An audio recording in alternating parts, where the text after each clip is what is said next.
Children today kind of get on my nerves. I'm just saying it.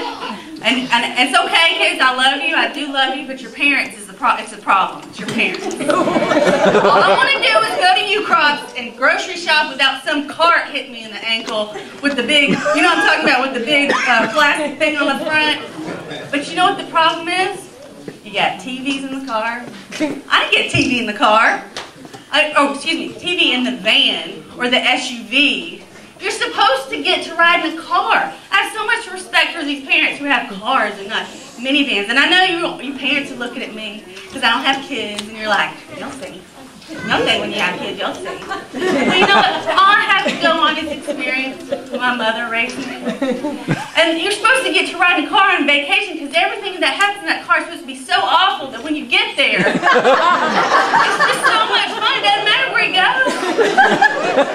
Let me tell you what your parents need. I'm going to say what you need to sign up right now.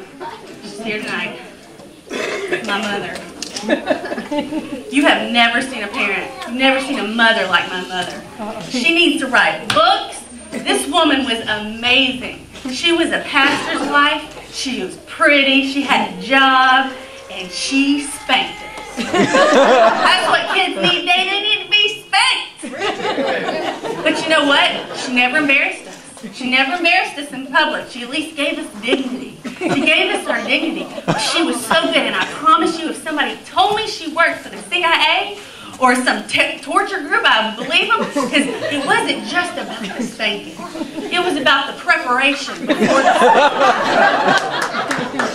spanking. My mom was so good, and you probably can figure out, she's a beautiful woman here tonight.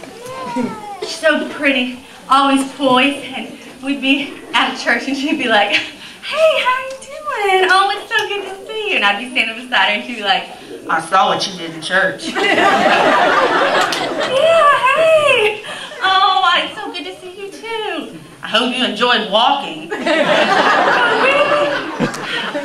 Oh, it's so good to see you, because I'm going to break your legs when we get home." But she didn't break my leg. But it was always like, that's so brilliant. Like when I have kids, it's not just the spanking, it's the preparation before the spanking.